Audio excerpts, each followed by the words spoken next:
오늘 우리가 읽은 성경 말씀은 흔히들 11조를 하나님 앞에 온전히 드려라 하는 권면의 말씀으로 사용되고 있는 말씀입니다. 언젠가 제가 어느 분에게 전화를 받았는데 그분이 우리 교회 11조 헌금 봉투에 말라기서 3장 10절의 말씀을 인쇄해 놓으셨는데 그 의도가 무엇이냐 이렇게 물었습니다. 그래서 11조 헌금을 참 신실하게 잘 하시라고 하는 것이 의도가 아니겠는가 말씀을 드렸더니 이분이 하시는 말씀이 말라기서 3장 10절 이 본문은 11조를 드려라 하는 의미의 말씀이 아닌데 그거를 거기다가 인쇄할 수 있습니까? 당장 지우세요. 도대체 그런 말은 어디서 들었는가 했더니 인터넷에서 유튜브 동영상을 봤습니다. 그러는 거예요. 그러면서 이제 어느 이제 감리교 목사인데 그런 말씀을 하는데 자기가 열심히 들었다는 거예요. 길게 설명할 수 없고 전화로 그런 말을 해야 또 대화가 더 많이 될 것도 아니고 해서 이제 전화를 그냥 끊었습니다. 공항 가는 길이니 다음에 얘기합시다. 이 시대가 이제 많이 바뀌었죠. 과거에는 교회가 이것이 성경에서 가르치는 신앙생활이다 가르치면 그저 그런 줄 알고 열심히 순종하고 기쁨으로 섬기면서 신앙생활을 했습니다. 그런데 시대가 바뀌었어요. 이제는 그것이 하나님의 말씀입니까? 이렇게 반문을 하고 하나님의 말씀이다 하고 성경 말씀을 보여주면 그렇네? 그런데 이 말씀이 그 뜻이라고요? 아닐 텐데 이제 이렇게 나오는 거죠. 아니 여기 써 있잖아. 근데 써 있기는 한데 그 뜻은 아니에요. 지금 이제 시대가 이렇게 바뀌었어요. 11절을 드려라 이렇게 지금 말씀을 하는데 이거는 과거에는 맞는 말이지만 오늘날에는 맞는 말이 아닙니다. 그래서 이 말씀은 구약시대에 통하는 거지 신약시대에는 통하는 말씀이 아닙니다. 그래서 교회에서 11조 헌금이란 이름부터 다 제거해야 되고 여러분은 11조 헌금을 드릴 필요가 없습니다. 그 말을 들은 사람들이 감동을 했어요. 11조를 드리지 않아도 된다니 얼마나 기쁘고 즐거웠겠어요. 정말 그럴까? 지금 시대는 교묘하게 말을 만들어서 그렇다라고 하면은 정당하게 인정받는 시대예요. 즉 말을 잘하느냐 이것이 문제죠. 그리고 분명히 이건 검은색인데 그거를 흰색이라고 말할 수 있는 논리적인 기술들이 개발이 되었어요. 그게 현대 사상입니다, 여러분. 그래서 우리가 전통적으로 이거는 검은색이야 알고 있던 게 어느 날 그건 검은색이라고 네가 과거에는 그렇게 알고 있었지만 오늘날까지 검은색이라고 말한다면 너는 지금 너무 뒤처진 거야. 너는 전근대적인 생각을 가지고 있는 거야. 이게 실상은 흰색이야. 믿어줘? 믿어줘야지 너는 현대인이야. 이제 이러는 시대를 우리가 지금 살고 있는 거예요. 자, 이렇게 말만으로 모든 것을 다 해결하는 이러한 방향으로의 변화. 이것은 말라기서의 주제예요. 말라기서는 이런 변화에 대해서 말씀하고 있습니다. 말라기는 구약 성경의 마지막 선지자로서 세례 요한이 오기까지 400년 동안 이스라엘의 선지자의 계보가 끊어졌던 그때의 마지막 선지자입니다. 하나님께서 이 마지막 선지자를 통해서 유다 백성들에게, 이스라엘 백성들에게 무엇을 말씀하고자 했을까요? 그것은 시대에 따라서 변화된 신앙을 새롭게 회복하라 하는 것이었습니다. 조상 때부터 믿어오던 그 신앙, 신실하게 하나님의 말씀을 순결하게 받아들이고 믿었던 그 신앙을 회복하라 하는 것입니다. 그런데 사람들은 항상 하나님의 말씀에 따지고 그 말씀이 정말 그러냐고, 그게 그렇지 않은 거라고 늘 뒤집어 보려고 하는 시도들을 한 거예요.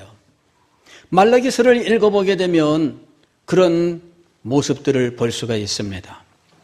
말라기서 1장 2절 말씀을 보면 하나님께서 이스라엘 백성들에게 내가 너희를 사랑한다 이렇게 말씀해요. 옛날에 이 말씀을 들은 사람들은 하나님, 저같이 부족한 자를 사랑하시다니요. 너무나 황송합니다. 너무나 죄송합니다. 나는 하나님의 사랑을 받을 만한 자격이 없습니다. 그런데도 사랑하시니 몸둘 바를 모르겠습니다. 이러면서 제가 부족하지만 충성하겠습니다. 하나님이 나를 사랑하신다 이 말씀을 들으면 정말 감격하고 기뻐하고 어떻게 하면 내가 하나님의 이 사랑을 받은 자로서 하나님께 충성을 다할까, 그런 마음을 가졌던 거예요. 그런데 시대가 바뀌었습니다. 말라기서 1장 2절 말씀을 보면 너희는 이르기를, 어떻게 말씀을 하나님께 하는가? 주께서 어떻게 우리를 사랑하셨나이까? 하나님이 나를 사랑하신 것을 나는 알 수 없다. 하나님이 나를 사랑하셨다고요? 이상하다. 하나님이 나를 사랑하셨으면 이럴 수 있나요? 이렇게 나오는 거죠. 예전에는 정말 보리떡 한 조각만 가지고도 하나님이 너를 사랑한다 이 말씀을 들으면 주여 감사합니다. 이 보리떡 하나만 가지고도 하나님께 감사를 드렸는데 지금은 피자 한 판 이따만한 거 앞에 놓고도 감사할 줄 모르는 거예요. 예전에는 엄마가 고구마 반쪽 주면서 사랑한다 그래도 엄마가 날 사랑해서 고구마 반쪽 주는구나. 지금은 스테이크 이따만한 거 하나 갖다 주면서 사랑한다 그래도 사랑하는가 보다 그래요. 시대가 바뀌었습니다. 말라기 선지자의 시대는 그 이전 선배들의 시대와 달랐어요. 그 이전의 선배들은 성전을 지어놓고 이 성전이 너무나 작아서 하나님 우리가 이것밖에 안 됩니다 이러면서 가슴을 치고 통곡을 하면서 하나님 앞에 제물을 드렸어요. 그러나 시대가 바뀌었습니다. 이제는 하나님 앞에 드리는 거, 이거 그렇게 드릴 필요 있나? 이러는 시대로 바뀌어버렸어요. 그래서 하나님 앞에 드리는데 하나님께서 말라기 선지자를 통해서 말씀하십니다. 너희가 나의 제단에 더러운 떡을 드리는구나. 그랬어요. 더러운 떡을 드리는구나. 그런데 이렇게 더러운 떡을 드리고 하는 말이 1장 7절 말씀 보면은 우리가 어떻게 주를 더럽게 하였나이까 하는도다. 그랬어요. 우리가 어떻게 주를 더럽게 하였습니까? 그 말이 맞아요. 더러운 떡을 드렸는데 하나님의 영광을 이 더러운 떡이 훼손시킬 수 있을까요? 사람이라면 하나님이 더러운 떡 옷에다 넣고 다닐 것도 아니고 이것 때문에 내가 잘못되거나 그럴 리 없다. 하나님은 정말 영광의 하나님 아닙니까? 하나님이 완전하신 분인데 사람이 뭐 떡 하나 잘못 드렸다고 하나님에게 뭐 큰일 날까요? 너희가 더러운 떡을 내게 드리고도 어떻게 더러운 떡이 주님을 더럽게 할 수 있겠습니까? 이렇게 말하고 있는 거예요. 시대가 바뀌었습니다. 예전에는 하나님 앞에 드리면서도 주님, 제가 부족해서 이것밖에 안 됩니다. 제가 더 드리고 싶지만 이것밖에 안 됩니다.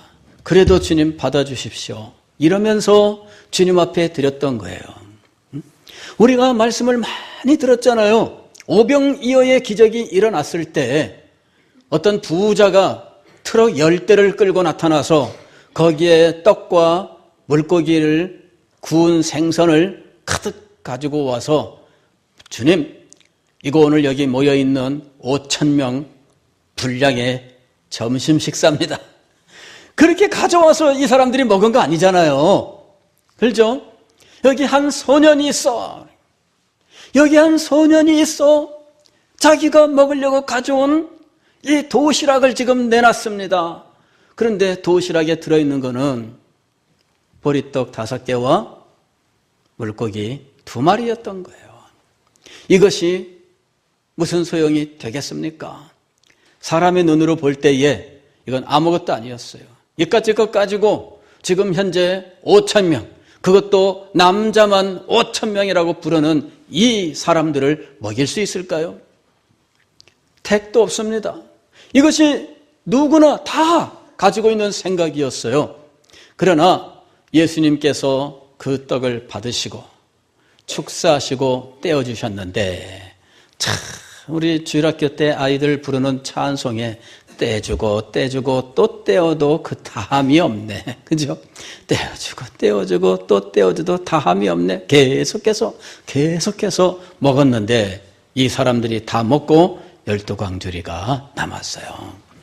그걸 믿고 하나님 앞에 드린 거예요. 주님, 부족합니다. 그러나 주님께서 이것을 사용하실 때에는 사람이 보는 대로 사용하지 아니하시고 하나님의 영광과 능력으로 사용하실 줄 믿습니다.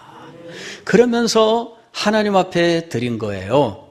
그런데 시대가 바뀌었습니다. 이까짓 거 하나님께 소용이 되겠습니까?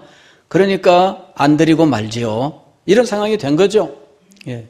이까짓 게 하나님에게 무슨 도움이 되겠습니까?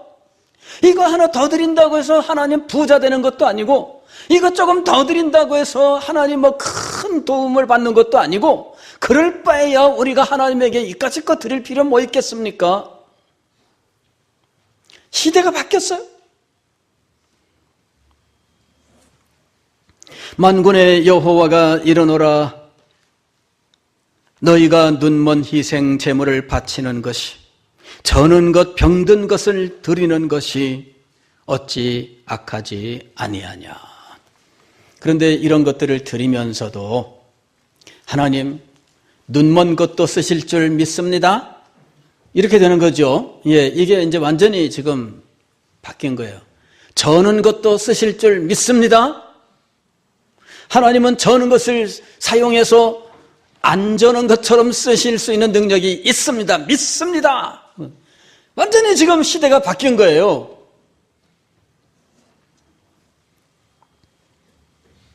부모님에게 한번 그렇게 해보세요.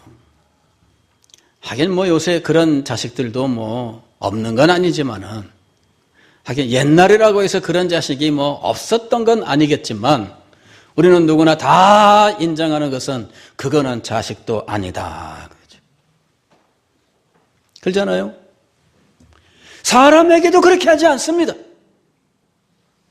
그런데 하나님에게 어떻게 그렇게 할 수 있을까요?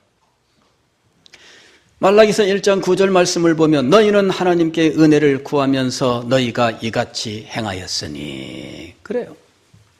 그렇게 저는 거, 눈먼 거, 상한 거, 더러운 떡 하나님 앞에 드리면서도 하나님, 이 적은 것 드리오니 많이 주실 줄 믿습니다. 그러는 거죠.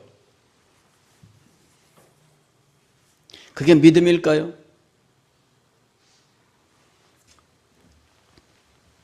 왜 하나님께서 제물을 드리라고 하셨을까요? 하나님이 그것 가지고 배불리 드시기 위해서 하나님께서 제물을 받아서 부자가 되기 위해서 그렇게 하신 거 아닙니다. 하나님에게 그거는 사실 아무 쓸모가 없는 것과 마찬가지예요. 하나님은 없는 것 가운데에서도 있게 하시는 분이잖아요. 그런데 우리가 드린 그것을 하나님이 무엇을 더 아까워하실까요? 하나님께서 이런 것들을 지키게 하시고 행하게 하신 이유가 있습니다. 왜 하나님께서 절기를 주셨을까요? 왜 하나님께서 우리에게 안식일을 기억하여 거룩히 지키라고 하셨을까요? 왜 하나님께서 우리에게 주일을 주셔서 주일 성수를 하게 하셨을까요? 왜 하나님께서 우리가 하나님 앞에 헌상을 하면서 살게 하셨을까요? 하나님의 필요 때문이 아닙니다.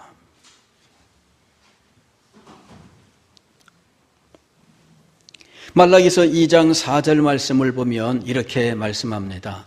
만군의 여호와가 이르노라 내가 이 명령을 너희에게 내린 것은 레위와 세운 나의 언약이 항상 있게 하려 함인 줄을 너희가 알리라.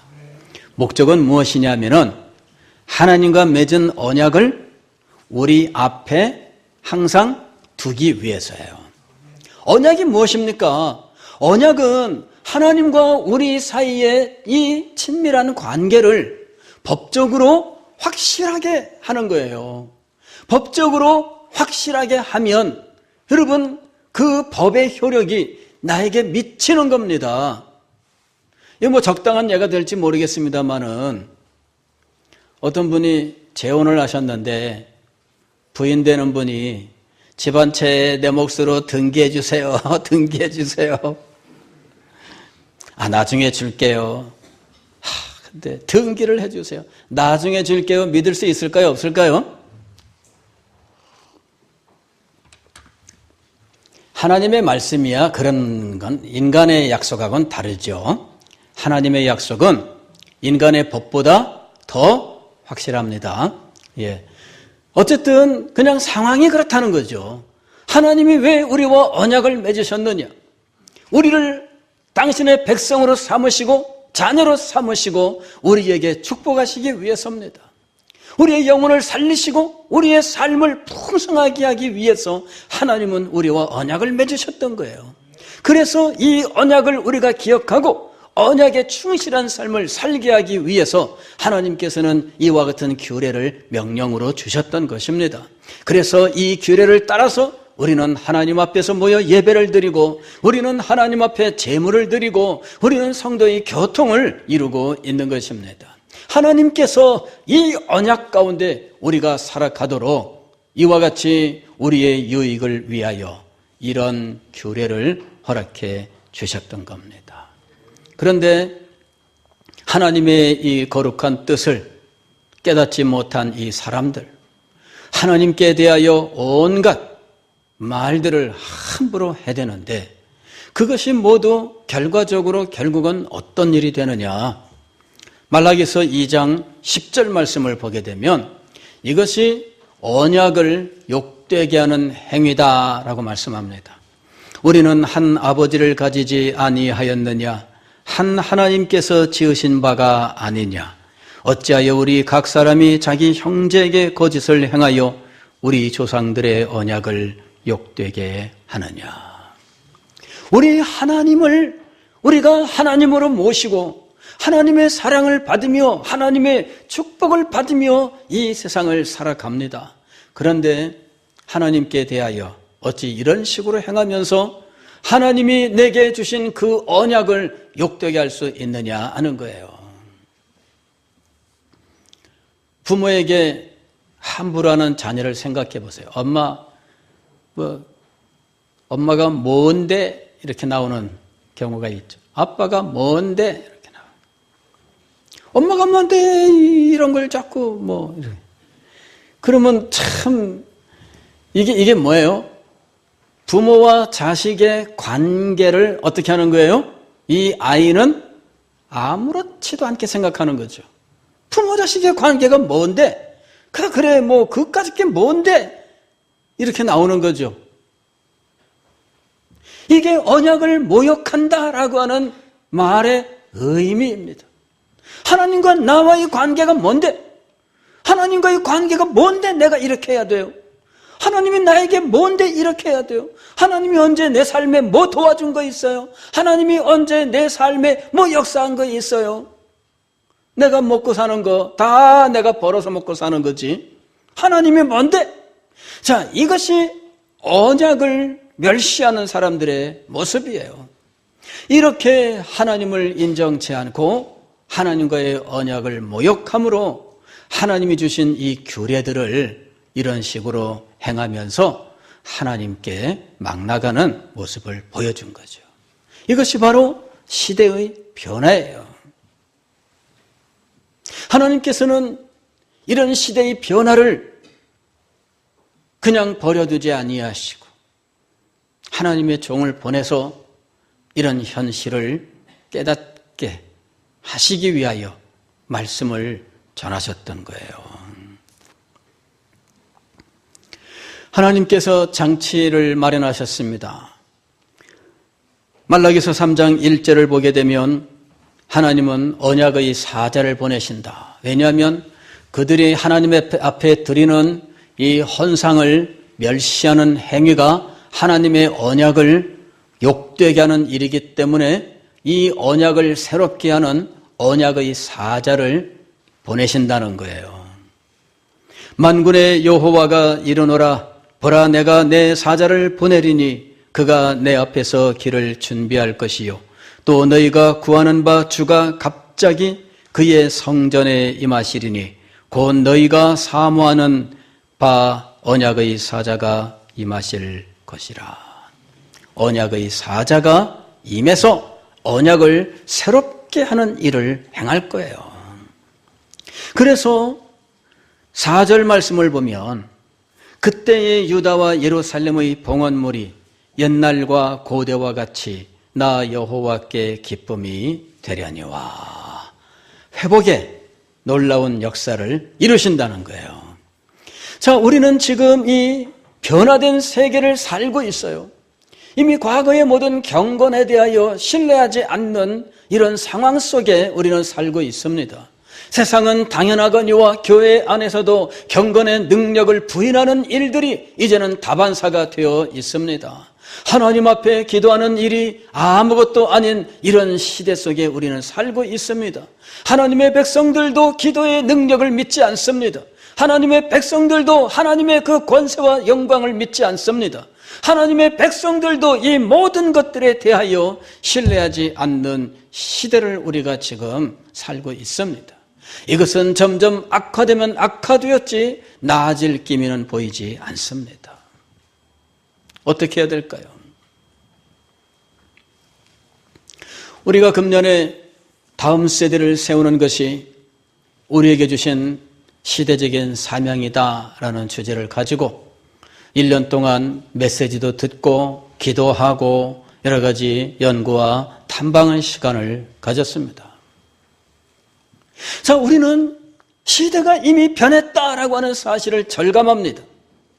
교회 안에서도 이미 우리 성도들의 인식이 변했다라고 하는 사실을 절감합니다.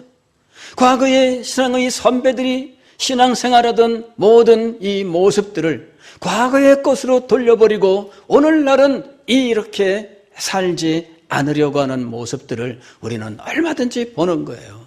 주일 성수의 삶에 자기의 모든 것을 걸었던 우리 신앙의 선배들의 그 신앙은 이제 변화되었어요. 누가 주일 성수의 모든 것을 걸겠습니까?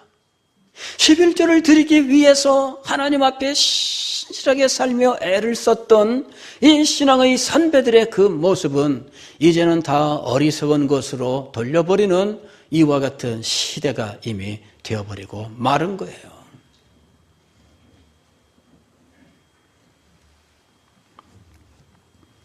하나님께서 이런 시대를 되돌리시기를 원하시면서 하나님의 말씀을 선포하신 겁니다.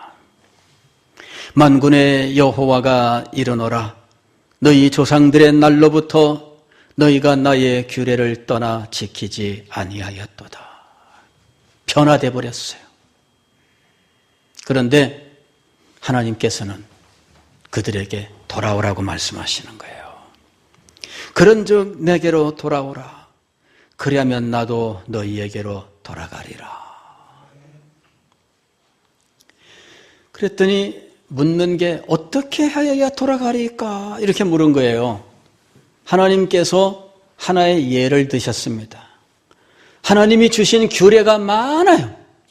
그러나 대표적인 것 한 가지를 하나님께서 말씀하셨어요. 그것이 11조의 문제였던 겁니다.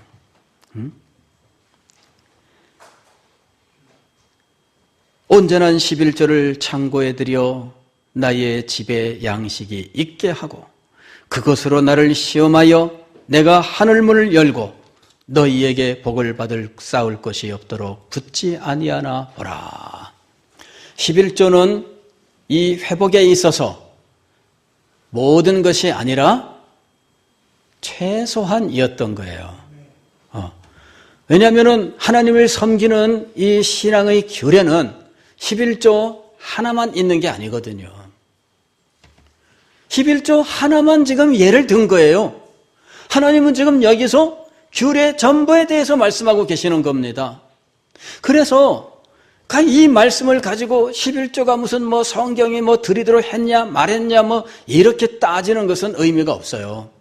하나님 앞에 봉헌물을 드리는 이 헌상의 규례는 엄연히 성경적이고 이 헌상의 규례는 영원한 것이거든요. 구약에만 존재하고 신약에는 존재하지 않는 것이 아니라 구약과 신약 모두에 존재하는 것이 하나님 앞에 드리는 봉헌이에요. 율법이 모세를 통하여 임하기 이전에도 하나님 앞에 드리는 봉헌은 엄연히 주어져 있었던 거예요. 아담이 에덴 동산에서 쫓겨나서 살 때 아들을 낳았습니다. 가인과 아벨을 낳았는데 아담이 가인과 아벨에게 가르쳤던 것이 하나님 앞에 드리는 예배와 봉헌이었어요. 모세를 통하여 율법을 주시고 그 율법 속에서 11조를 말씀하지 아니하였을 때라도 하나님 앞에 헌상하는 이 원리는 그 이전부터 이미 존재하고 있었던 거예요.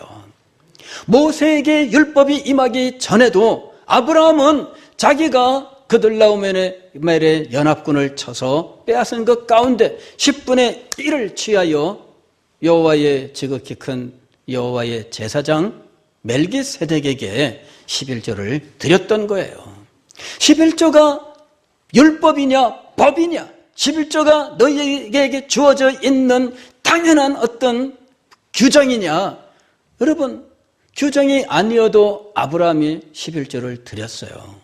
무슨 말씀이냐면 봉헌물로서 하나님을 섬기는 이 원리는 인간들이 언제나 가지고 있었던 원리예요. 하나님께서는 이것을 요구하셨던 거예요. 모세 시대에만 통용되는 것이 아니라 그 이전에도 그 이후에도 이 원리는 늘 살아있는 원리인 것입니다. 시대가 변했다고 해서 하나님 앞에 안 드려도 된다거나 시대가 변했다고 해서 대충 드리는 일이 통용되지 않는다는 거예요.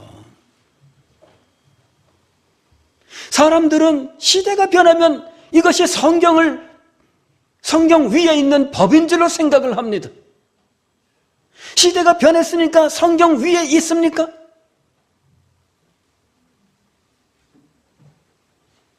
아닙니다. 시대가 변해도 하나님의 말씀은 영원한 거예요. 1.1획이라도 하나님의 말씀은 변하지 않는 겁니다. 우리는 시대의 변화를 따라서 하나님 앞에 드리는 이 헌상에 대한 사람들의 태도가 바뀌었다는 것과 하나님께 드리는 이 헌상의 태도의 변화는 하나님과의 관계를 규정한 언약을 욕되게 하는 일이며 그 언약을 우리에게 주신 하나님을 욕되게 하는 일이다라고 하는 사실을 알아야 돼요. 그래서 이 문제를 우리가 바르게 세워야 된다는 겁니다. 하나님께서 헌상을 바르게 세우는 원리로서 지금 말라기 선지자를 통해서 11조의 원리를 가르쳐 주셨던 거예요. 하나님께서 말세에 어떤 일을 이루시는가? 4장 6절 말씀에 나와 있습니다. 그가 아버지의 마음을 자녀에게로 돌이키게 하고 자녀들의 마음을 그들의 아버지에게로 돌이키게 하리라. 도대체 이게 무슨 말씀일까요? 선지자 엘리야를 너희에게 보내리니 그 선지자가 말씀으로써 아버지의 마음을 자녀에게로 자녀의 마음을 아버지에게로 돌이키게 한다. 부모 자녀 간의 변화를 일으킨다는 거죠. 근데 도대체 여기서 마음이 돌이켜지는데 뭐 어떻게 한다는 걸까요? 부모로부터 자녀에게 참된 신앙이 전수되고 자녀로부터는 부모에게 받은 신앙이 제대로 이루어지는 거죠. 부모들이 자녀들에게 그 신앙의 생명을 전하는 목표를 확실하게 세우고 자녀들에게 신앙의 생명을 전해야 돼요. 그냥 신앙의 어떤 규정만 조금 하다가 안 되면 말고 그게 아니라 신앙의 생명이 전해져야 돼요. 예수 그리스도께서 우리의 구주 되심이 확실하게 전해져야 되고 구주의 십자가가 우리의 자녀들의 마음속에서 살아 역사해야 돼요. 그들의 영혼이 살고 그들의 마음이 살아야 돼요. 그것이 우리의 목표입니다. 그것이 우리가 기도해야 될 것이고 그것이 우리가 성취해야 될 것들이에요. 우리의 자녀들은 부모들이 전하는 이 신앙을 그냥 잔소리로 알아듣고 그냥 시간만 흘러가라 한 귀로 흘려듣는 이런 일이 아니라 변화돼야 됩니다. 진실로 그 받은 바 교훈, 그 받은 바 삶의 교훈을 마음에 받아들이고 이 신앙을 진정으로 응답할 수 있어야 된다는 거예요. 그래서 부모와 자녀가 하나님을 신실되게 섬기는 하나님의 백성으로서 서로를 향하여 이 진실된 신앙의 교제가 이루어져야 된다 하는 거예요. 부모와 자녀 사이에 신앙의 교제가 이루어져야 됩니다. 이것이 이루어지지 않으면 우리에게는 다음 세대가 없어요. 시대의 변화 속에 우리는 우리의 자녀들을 그 거대한 흐름에 그냥 떠내려가도록 그냥 놓아두고 어찌할 바 모를 거예요. 우리가 지금 무슨 일을 해야 될까요? 우리가 무엇을 목표로 해야 될까요? 우리는 분명히 알고 있습니다.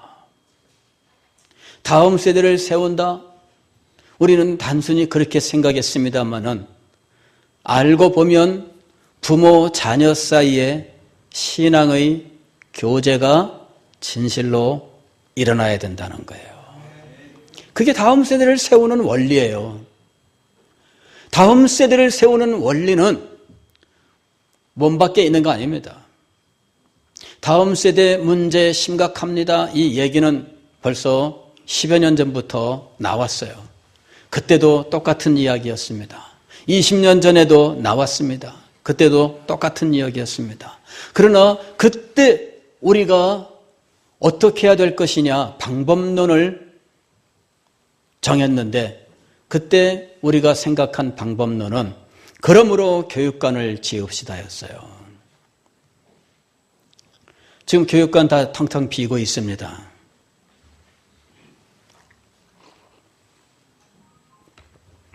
그러므로 비전센터 지어야 됩니다. 비전센터 방들이 다 비어 있어서 그냥 기관이란 기관들한테 다 이거 하나씩 전으라고 1여전대 방, 2여전대 방, 3여전대 방, 4여전대 방 주체하지 못하는 상황이 되어버렸어요. 여러분, 다음 세대를 살리는 길이 어디에 있을까요? 오늘 6절 말씀이에요. 4장 6절 말씀. 그가 아버지의 마음을 자녀에게로 돌이키게 하고 진정으로 자녀들의 영혼에 마음을 기울이는 쪽으로 돌아서야 돼. 이게 아버지들의 마음이 변해야 돼요. 어머니들의 마음이 변해야 돼요. 자녀들의 영혼을 위하여 진정으로 부모들의 마음이 변화되어야 돼요. 단지 자녀들에게 장난감 하나 더 사주는 그런 정도의 마음이 아니라 자녀들에게 그저 칼싸움하는 칼 하나, 그저 장난감 로봇 하나 사주는 거, 그것이 아니라 자녀들의 마음 속에 생명이 자리 잡는 이 일 쪽으로 부모들의 마음이 돌아서야 돼요. 그래야 자녀들도 부모들에게 진실되게 반응할 것입니다. 자녀들이 부모들에게 기대하는 것은 로봇. 아버지 집에 올 때 아버지에게 기대하는 것은 게임기. 게임기 안 사주면 아버지가 아니고, 여러분, 그게 자녀들의 의식이라면 비참하지 않아요?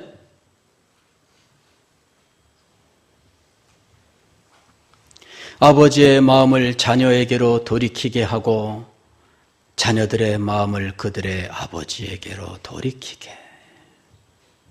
여러분, 이것이 우리가 이루어야 될 목표예요. 이 일이 일어나야 됩니다. 그래야지 우리 가정이 소망이 있고 우리 교회가 소망이 있고 다음 세대가 소망이 있는 겁니다. 이 일이 일어나지 않으면 그 무엇을 가지고 어떤 일을 해도 나중에 아무 소용없는 것이 될 거예요. 교육관을 아무리 크게 세운들, 교육 보조제를 아무리 좋은 걸 갖다 놓은들, 컴퓨터 아무리 좋은 걸 갖다 놓은들, 여러분, 그거 아무 소용없습니다. 우리의 마음속에서 변화가 일어나야 돼요. 이 속에서 생명의 역사가 일어나야 됩니다. 이 영광스러운 일을 이루기 위해서 오늘 우리가 하나님께 부름을 받은 겁니다. 주님께서 우리를 살리시고 우리 자녀들을 살리시고 우리 가정과 교회를 살리시며 우리를 사용하셔서 이 시대를 살리시는 영광스러운 일을 이루시기를 주의 이름으로 축원합니다.